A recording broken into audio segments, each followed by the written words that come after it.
Ladies and gentlemen, thank you so much for waiting. Now, Mr. Donald Trump, President of the United States, is ready to meet all of you and deliver his special speech. We cordially ask you to be seated and focus your attention to the stage. Thank you so much for your cooperation.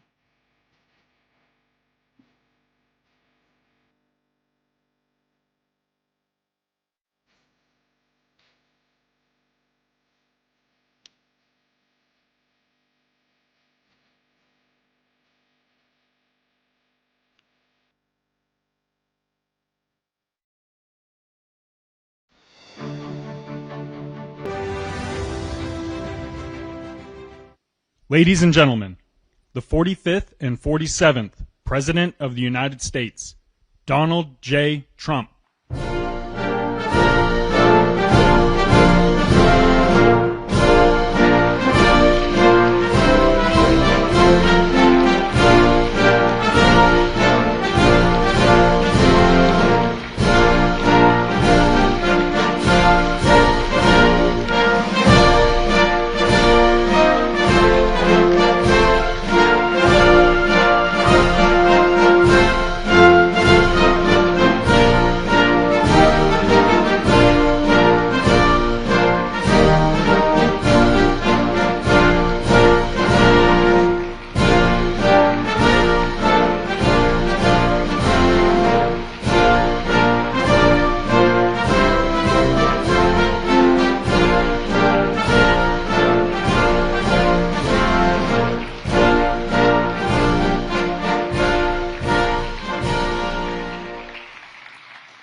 Thank you very much. It's a great honor to be here. Incredible people, incredible country. I'm thrilled to be back with so many visionary innovators and titans of industry, the most brilliant in the world, actually. So many different locations, and they come from all over, but this is a very special country that I'm in, and the business leaders here at APEC are really fantastic. So many friends, and I want to thank our host at this important summit, President Lee of South Korea. He's a terrific person, and I'm going to be meeting with him this afternoon, and I look forward to that very much. The Republic of Korea is a cherished American friend and a close ally, and as we can see in this beautiful city, it's truly one of the most remarkable nations anywhere on earth. Here in this peninsula, the people of South Korea have forged a miracle of economic development like you rarely see, an industrial and technological powerhouse, and above all, a free society and enduring democracy and a thriving civilization. And I want to congratulate you. It's very few places like it. The entire world should be inspired by all that you have achieved, and they study you, and they do so much to understand what you've done, but most of them don't get it, and that's probably good for you. Keep it this way. Most of them don't get it. They want to get it, but it doesn't quite work out for them the same way it works out for you, so that's a great tribute to you. We have some very special people with us today, and I want to thank for the great job he's done, and also for being here, Secretary of State Marco Rubio. Marco, you're around here someplace. Where's Marco? Marco, thank you. Man who's doing a fantastic job, who understands the markets maybe better than anybody. Our Treasury Secretary, Scott Bessent. Scott, thank you very much. And somebody that you're dealing with, who you made a very good deal with, because you have very good negotiators, but he's pretty good too. Howard Lutnick, Secretary of Commerce. Thank you, Howard. U.S. Trade Representative, Ambassador Jameson Greer, is a fantastic person. And your career's Minister of Trade, Industry, and Resources, Mr. Jung Kwon Kim, who's an incredible man, actually. My people say he's very tough, however. We wish we had somebody of a little bit lesser caliber, but they decided not to do that. And so many other distinguished guests are here, so I just want to thank you very much. It's an incredible room. It's a beautiful room, by the way. All those beautiful people up there, so high up. This place is packed. Thank you. Look at it, we're waving. Thank you very much. But as you know, APEC unites Pacific nations around our growing economies and promoting our shared interests. And today I come with exciting news from one of the largest Pacific nations. We'll call ourselves a Pacific nation, but one of the largest of them all, the United States of America. I'm pleased to report to you that this afternoon, after 4 years of weakness, disaster, really decline, America is back, and it's back stronger than ever before. We're doing numbers that nobody's ever seen before. We're the hottest country in the world, actually, and I say that with other countries represented, and they admit it. But I do say it very proudly. 1 year ago, our country was in very, very serious trouble. Some people thought our country was dead. Now we're literally the sort of an inspiration to a lot of other countries. We are indeed, I use the term hottest country, but we're the hottest country anywhere in the world by far. The United States is blessed with right now, the strongest economy, the strongest borders. This all happened over the last 9 months. The strongest military, the strongest friendships, and the strongest spirit of any nation on the face of the earth. This is a golden age in a short period of time. I knew we could do it. I didn't know we were going to do it this quickly. It's a little bit more than 9 months. So in less than 1 year, we've secured commitments for over $18 trillion of new investments. As an example, the previous administration, in 4 years, they did less than $1 trillion. I think much less, actually, and hurt our country very badly. Who would have known? But we're going to be 18, so I figure that we'll probably be at 20 or 21, maybe even $22 trillion of investments coming into our country by the end of the first year of my second term. And, we had a tremendously successful first term. We had the strongest economy in history for our country, strongest we ever had. But this is, I think, blowing it away. We have great policy. We have some very good things happening. The stock market, as you know, is set 45 all-time highs since in a period of, it's pretty good, in a period of 9 months, breaking new records week after week, including one just yesterday. We set the record GDP growth in the second quarter, and that's with all of the things that we're doing. When they are built in a year and 2 years, we're going to go through the roof. I mean, we're going to see numbers that I don't think have ever been seen before. But even during this period of a little bit of a period of transition, you could call it, because I think we're in an economic revolution in America. We went at 3.8%. We're up 3.8% GDP, triple and even quadruple the rate that a lot of people thought we'd be. They thought that during this period that we'd be at a much lower rate. Some people predicted 1.5, and we're going to be very close to 4. The next quarter, we're expected to be at about 4% growth. And after that, I mean, I can't even predict, because when all of these factories that are moving in, the car plants are moving in. Yesterday I was with Mr. Toyota in Japan, and he's just announced he's going to spend, they are going to spend $10 billion, and they're going to build new car plants, and they're going to build them in numerous states, about 6 or 7 different states. And we're bringing our car industry back. We're bringing AI. We're leading everybody in AI. We're leading every nation in AI by a lot. In 9 months, we've lifted over 600,000 Americans off food stamps. Wages for workers are rising at the fastest pace in more than 60 years. And meanwhile, energy prices are down. Gasoline prices are down. Grocery prices are down. Mortgage rates are down, despite the fact that we have an incompetent head of the Fed. He's incompetent.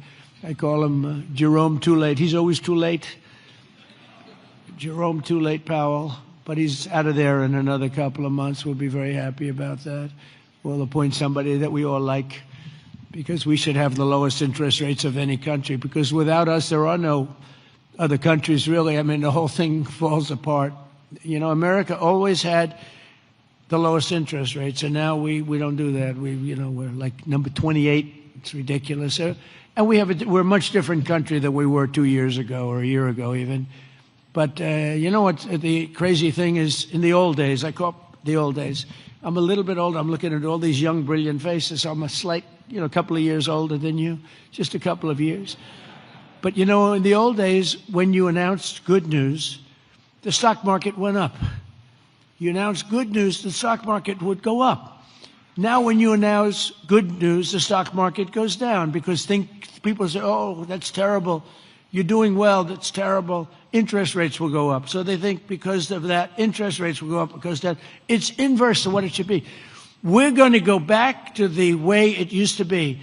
When we announce good news, the stock markets are going to go up. And that's the way it should be. And we're going to really ride that very hard. And when we announce good news, we're not going to have a Fed that's going to raise interest rates because they're worried about inflation in 3 years from now or something. When we announce good news, we want the stock market to go up, not to go down. And the scourge of inflation we inherited. You know, we inherited the worst inflation ever that we've ever had. I inherited from incompetent people, and now we're down to a very low rate of inflation, 2.7%, and it's going to be a little bit lower than that. It's almost a perfect number. Believe it or not, you don't want to have zero. You want to have like 1% to 2%, and we're very close to that number. But we had inflation the worst in the history of our country. But factories are booming in the USA, and manufacturing productivity is rising 5 times faster than it was just 1 year ago. Think of that. Steel production is way up by 155,000 tons a week. Oil production is through the roof by 500,000 barrels a day. And mining of clean, beautiful coal, I call it clean, beautiful coal, is up by 2.6 million tons every single month. And we brought coal back into the picture. What you can do with coal today is incredible. So I call it clean, beautiful. I don't use the word coal, I say, because it's got a little bit of a problem, public relations-wise, the word. So we call it clean, beautiful. My administration's not allowed to use the word coal. They have to say clean, beautiful coal. We've given it a new name. It's a three-name deal. Even semiconductor manufacturing is rapidly returning to the United States. NVIDIA and TSMC have just produced the first state-of-the-art Blackwell chip that was 100% made in the USA. In fact, Jensen, who's an incredible guy, he might be here. I don't even know. Is Jensen here? I think he's around. Somebody said he's here. How is he? Pretty good, right? Got a chip that's like 10 years advanced, but he's great. And they're all, building now. They're building tremendous plants in the United States, Arizona, Texas, all over. We're going to have a big portion of the chip market just in a very short period of time. But these tremendous strides are also creating great jobs for our citizens. 1.9 million more American-born workers are employed today than when I took office 9 months ago. Think of that. Almost 2 million people more American workers. Nobody's ever had numbers like that. And those numbers are going to get much bigger, much better than that when we open these plants that are being built all over, the AI plants. I've never seen plants this big. I built shopping centers. I built a lot of things, but if you spend $250, $300 million, you can build a big shopping center. These people are spending $50 billion to build a building. And I say, what's your product? Information. I said, well, good luck. That's a lot of information you're going to have. But, they're the smartest people in the world. They're doing it, and they all think it's great. All I can do is make it easy for them. And what I've done, one of the things that I'm most proud of, because I thought of it like every, country, our electricity production, our energy production is not, it's not, nobody ever saw this kind of a revolution with the AI. And what they need more than anything is electricity. So if a country was able to do that, it would be, pretty unusual. It would be very hard, maybe you could say impossible. So I came up with a concept when they build a massive plant, sometimes the size of Manhattan. Think of that. The size of Manhattan, these plants are the biggest. I've never seen anything like it, actually. Nobody has. There's never been anything like it. But I let them build their own electricity generating plants with it. So they're building their own electric. They're sort of becoming an electric producing company in addition to all of the other things that they produce, including information. And what they're able to do is start immediately. We're giving them very fast permits. We're no longer having them wait for 10 years, 12 years, 15 years prior to rejection. They'd go 15 years and then they'd get a vote, a rejection. And by that time, their concepts were old and obsolete anyway. So, it's terrible. And we're getting it done rapidly, literally rapidly. And they're coming up with electric generating plants, the likes of which nobody has seen. The companies are standard companies that do electricity and create power companies. They've never seen anything like it because we have a level of genius, a level of people that are designing things that nobody's ever seen before that produces vast amounts of electricity for their plant. And if they have extra electricity, they sell it back into the grid. So they really, it's really been amazing, and it allows people to start building immediately, and they can't blame the government. They won't blame me because I didn't produce enough out of the grid that's 200 years old. So we have more people now working than at any time in the history of our country. We've sort of just begun. It's hard to believe, actually, if you knew where we were 2 years ago.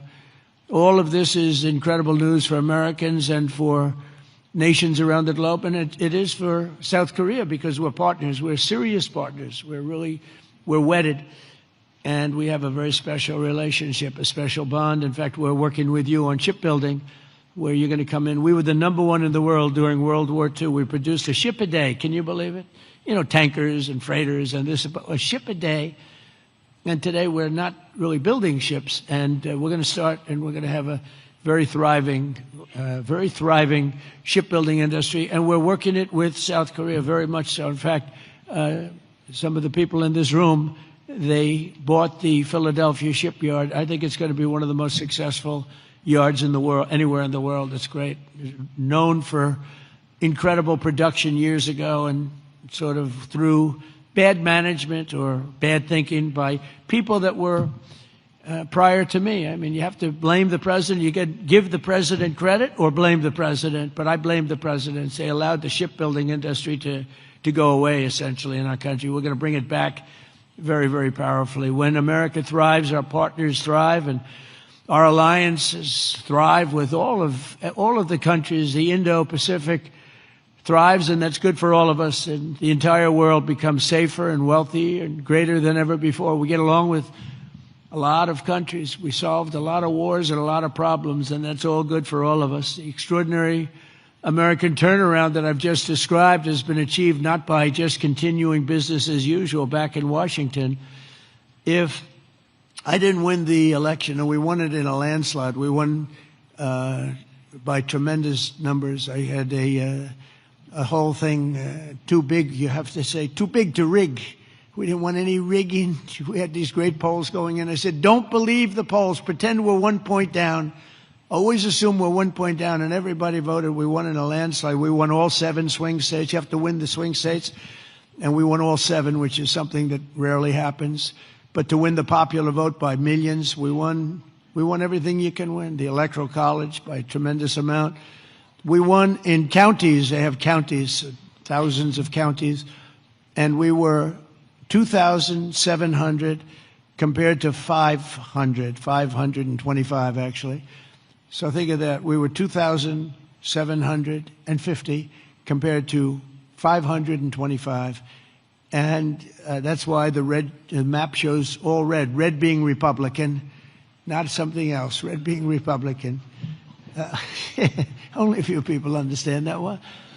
My administration has rejected the old model of incompetent government that punished success and rewarded failure and made building anything almost impossible. When you come into our country, and many of you are doing that, but when you come into America, you're going to get service like you've never seen before. Quick permits, and we want safety, we want great environmental, we want everything good, but it's going to go quickly. We're rewarding those who build and create and hire and invest in the USA, and we're making America the best place on earth to do business, and that's what it's become very quickly.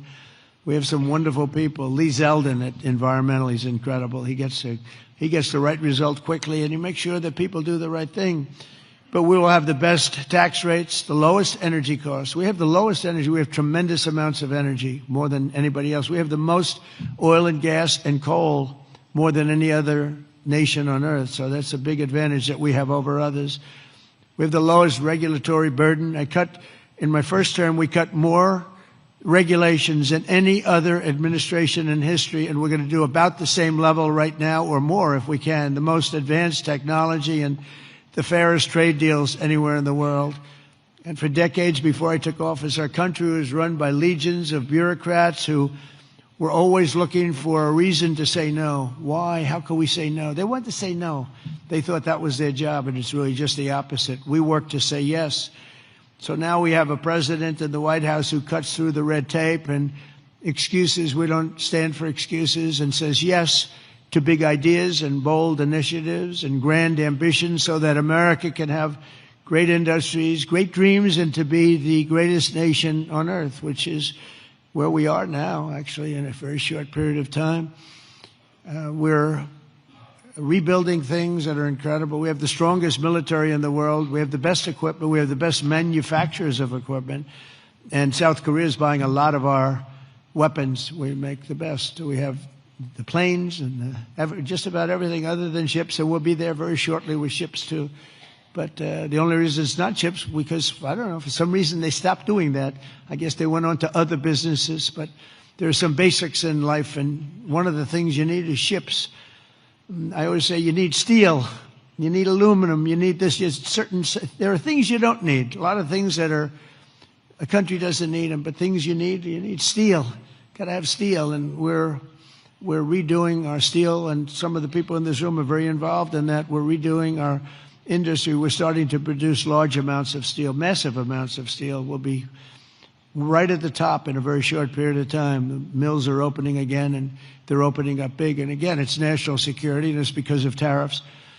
We're reclaiming our heritage as a nation of builders and doers, and we're pioneers in a sense, but we're really doing it again, but we're doing it even better than we did the first time, which is the first couple of 100 years. And we're pursuing this vision with unrelenting drive and really unprecedented success. In July, I proudly sounded law. It was very important. I went into the archives. We looked at every possible thing you could look at, and I signed into law the largest tax cuts in American history. And as you remember, in my first term, we cut taxes from 39% down to 21%. And now we've done even better than that, putting more money in the pockets of American families that make up the largest consumer market on earth. For businesses and manufacturers like those in this room, our tax law includes 100% expensing for all new factories, plants, and equipment. So that means you can write everything off in the first year. So that's like we had in the first, except this goes for a period of 10 years. Whereas the other was over a much shorter period of time. And I actually think that we had such tremendous success. I always said that was the single most important thing, the expensing, the one-year expensing. Upon taking office, I signed executive orders that require that for every one new regulation, 10 old regulations have to be eliminated. I did that in the first term, too, and it worked. So if you want a new regulation, you have to get rid of 10, and already we're exceeding that limit, reaching closer to 30 to 1. Our people have done that, our great secretaries and other people in the administration. So we've been actually at a level where we sign in a new regulation, they get rid of 30 old. We're sort of cleaning up the books because many of these regulations are obsolete, they don't belong. And some were so horrible, they were obsolete, but they really stopped projects from being built, and we're getting rid of all of them. We've pretty much done that. We have streamlined permitting for all new energy and mining projects. It used to take decades for an administration to get something approved, and now it's a process that will take, generally speaking, less than 28 days. In addition, across government, we're guaranteeing a rapid and expedited regulatory review for all new projects in the United States, and that's worth billions and billions of dollars to industry. You spent more money on trying to get something approved than you do in building the plant itself. You know, in Louisiana, my first term, there were 2 plants, and one was financed by a tremendous group of Japanese investors, and it was about $16 billion, LNG plants. Another one was financed by people from South Korea and others. LNG, both have a massive LNG. They were in the review process. One was 15 years, one was 16 or 17 years, and they were then told, forget it, we're not going to get it approved. So I came into government, I heard about it, and I love Louisiana. We did very well there. We did well in just about all the states, but we did really well in Louisiana. And so I got involved. The one plant that was in for almost 15 years, I got it approved in one day. One day. In fact, when we called the people to say that they got approved, they didn't know what the hell we were talking about. They said, "You got it approved." We sort of gave up on it. I said, "No, you don't have to give up. We got it approved." The other one took me a little bit longer. I didn't do as good a job. It took me 1 week. And they got approved, and they got built. They're massive plants, and they're doing unbelievably. They're like setting records. LNG, big. It's like the Empire State Building lying on its side. And all I know is, I looked at it. I said, "What kind of a building is that?" All it's got is pipes going back and forth. I never saw anything like it. But whatever it is, it works. And they've been very, very successful. But think of it, 14 and 15 years, and I got one approved in 1 day and one approved in 1 week, and they've been doing great, and they've been good for the environment. I've shrunk the size of government for the first time in many years since January. 100,000 bureaucrats have left the federal payroll. You've probably seen that.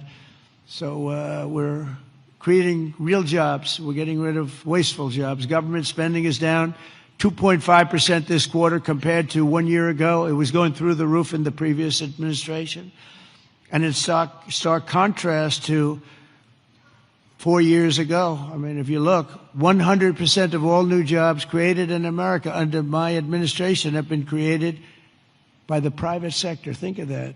The government created no new jobs.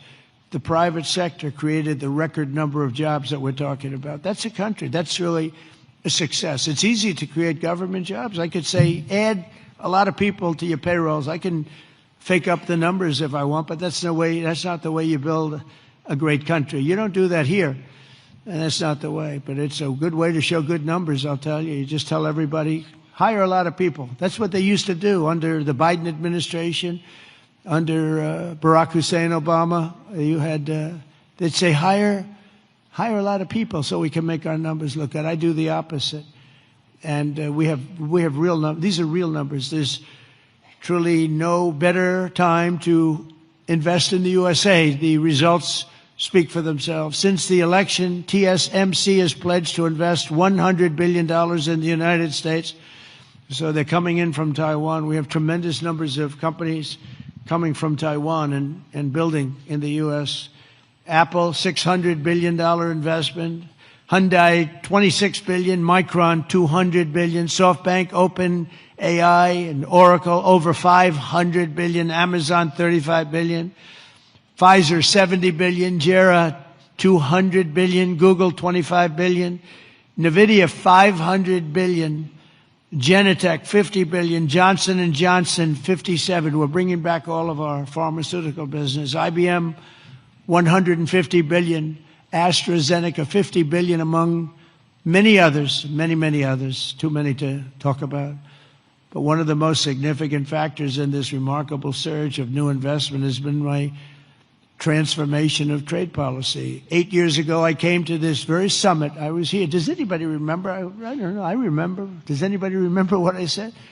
Yeah, there's a few hands up there. It must have been a great speech. 3 people. It's not too many people.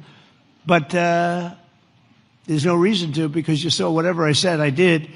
And for the first time, I laid out the principle that economic security is national security. Economic security, that's for South Korea, that's for any country.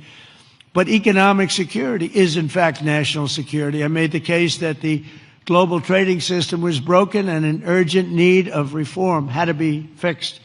The system had been exploited by countries that broke the rules at the expense of countries that followed the rules to a T, and asked the nations of APEC to be our partners in making the system fair and more sustainable for all of us, and we all work together, the APEC nations. 8 years later, as I'm back here in Asia, and I'm pleased to say that the positive vision for revolutionary reform I laid out, it seems like a long time ago, is now a reality. What really seems amazing is that we did all these things. We stopped a lot of wars. We did so many different things, made our country strong. Thank you. Thank you. And the campaign seemed like so long ago. And I was reading something today in one of the journals, and they said, can you believe it? 1 year ago, I was campaigning to win. Think of that. It was about a week. In a week, it'll be November 5th. And November 5th was the election. I said, can you imagine that? Here I am, president. We've done so many different things economically, militarily, peace-wise, peace through strength. And yet, 1 year ago, it's not long ago, I was campaigning. We didn't win. We were campaigning, and then we had the election, and we had a great election. And the spirit in our country is like incredible if you compare that. We lost a lot of spirit in our country. Our country is depressed. They were very depressed, and they had a right to be. But around the world, we're signing one trade deal after another to balance our relationships on the basis of reciprocity. Very important word. On this trip alone, I've signed groundbreaking agreements with Malaysia, Cambodia, Japan. And our deal with the Republic of Korea will be finalized very soon, like moments or very shortly thereafter. These agreements will be incredible victories for all of us because everyone is better off when we have stable partnerships, not plagued by chronic problems and imbalances. Probably you know that President Xi of China is coming tomorrow here. And we're going to be, I hope, making a deal. I think we're going to have a deal. I think it'll be a good deal for both. And that's really a great result. That's better than fighting and going through all sorts of problems and, no reason for it. I think it's going to be a great deal for both. So I'll be meeting him tomorrow. A lot of people are interested. They're also interested in what we're doing, but they're interested in that. I can tell you a lot. The world is watching. And I think we'll have something that's very exciting for everybody. And that's also good for South Korea. It's good for all nations. We're ending gaping trade deficits, unfair trade barriers to market access, insecure supply chains, weak, pathetic supply chains, and much, much more. We had such bad supply chains under the last administration. It was embarrassing. And we're entering a new era of trade that truly works for both sides. Got to work for everybody. Deals have to be good for everybody. I've heard that all the time, and I never really believed it, I'll be honest. I said, if you make a great deal. The best deals are deals that work for everybody, especially when you're talking about nations. When you're talking about nations, it really is a little bit different than you're doing a business deal and you want to just rip their hearts out, right? These guys know what I mean. They've ripped out so many hearts. But when you have nations, it's a little bit different, It's you got to all balance out a little bit. When I announced reciprocal tariffs last April, some people thought it was wonderful, and others really weren't so sure. They weren't sure. They didn't understand tariffs because tariffs were used against us. We didn't use tariffs stupidly.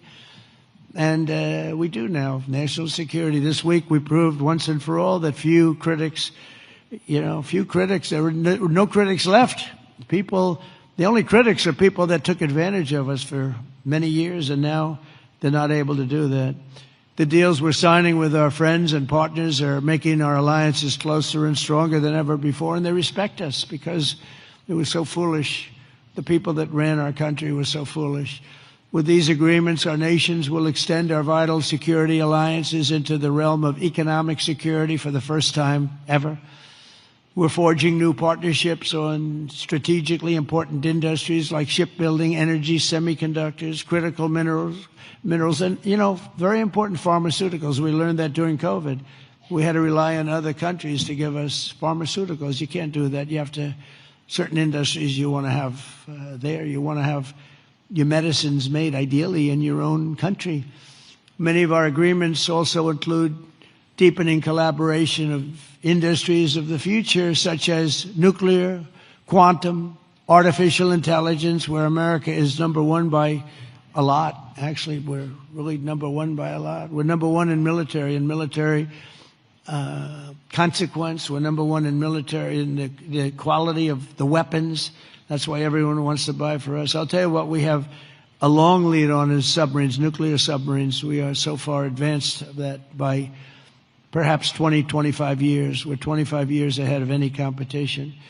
And not only are the tariffs strengthening our alliances, they're also bringing peace to the world. On Sunday in Malaysia, we signed the Kuala Lumpur Peace Accords, ending forever the war between Cambodia and Thailand. Thank you. Thank you. It's interesting. We were making trade deals with Cambodia and with Thailand, and I sort of watch what I do I don't go to the beach and sleep all day. I like to watch. And I see Cambodia, Thailand, among many other nations. And this is true for numerous other deals too. But I see Cambodia, Thailand, and I read a front page story about the fact that there were thousands of dead people along the border.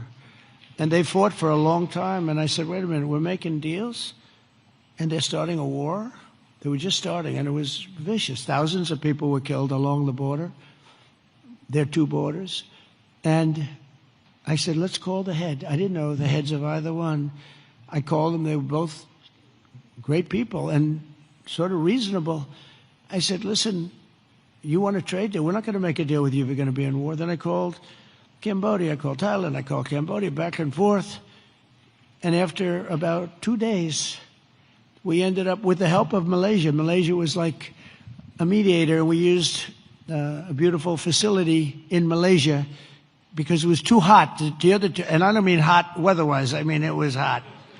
It was too hot with bullets flying all over the place. And Malaysia was fantastic, and they helped implement it. The prime minister was great guy. Just left him. And within 2 days, we signed a deal. And the two people came in. They were like best friends. It was a beautiful thing to see. We saved, probably millions of lives. They've had a tempestuous relationship I said, for how many years? 500 years. I said, that's a long time.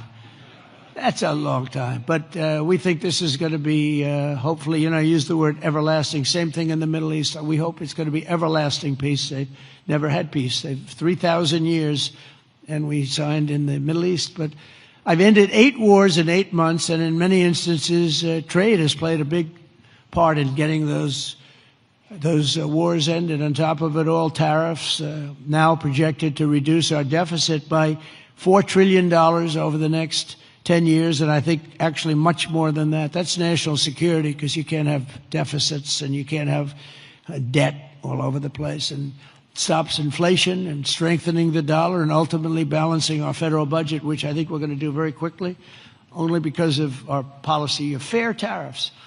And for any company that does not wish to pay the tariff, I say, you could build your factory in America. If you build your factory in America, there is zero tariffs. But, again, going back to the wars, it's so important. If you look at India and Pakistan, so I'm doing a trade deal with India, and I have great respect and love. As you know, for Prime Minister Modi, we have a great relationship. Likewise, the Prime Minister of Pakistan is a great guy, and the Field Marshal, they have a Field Marshal. You know why he's a Field Marshal? He's a great fighter. He really is. He's a great guy, too. And so I know them all. And I'm reading that 7 planes were shot down. They're going at it, and they're really starting to go. And it's a big thing. These are 2 nuclear nations, and they're really going at it. And I called Prime Minister Modi. I said, we can't make a trade deal with you. No, we must make a trade deal. I said, no, we can't. You're starting a war with Pakistan. We're not going to do it. And then I called Pakistan. I said, we're not going to do trade with you because you're fighting with India. And, 2 nuclear nations. And they said, no, you should let us fight. They both said that. They're warring. They're strong people, I'll tell you what. Prime Minister Modi is the nicest looking guy. He says, and he looks like you'd like to have your father. Like, he's a killer. He's tough as hell. No, we will fight. I said, whoa, this is the same man that I know. But after a little while, and they're good people, and after literally 2 days, they called up and they said, we understand, and they stopped fighting. How is that? Isn't that amazing? Now, you think Biden would have done that? I don't think so. Most people wouldn't have thought of it, but, they wouldn't have thought of it. No, but here we are, we're doing deals. So you add an extra sentence, and you say you have to stop shooting at each other. 7 planes were shot down. You have to stop the war. And they stopped the war. And if it weren't for the tariffs, I said I was going to put 250% tariffs on each country, which means that you'll never do business. In other words, there's nothing you can sell for 250%. That means that's a nice way of saying we don't want to do business with you. You don't have to say that, because that's a nasty, we don't want to do business. No. You say we're going to put 250% tariffs if you don't stop the war. And they understood that, and within 48 hours we had no war, no people killed. I mean, it's Makes me feel so good. It's we saved millions and millions of lives with all of them. Azerbaijan. If you look at just take a look at that one. That was going on for, I think, 38 years, right? And President Putin called me. He said, "It's amazing. It's amazing. We couldn't get that war stopped.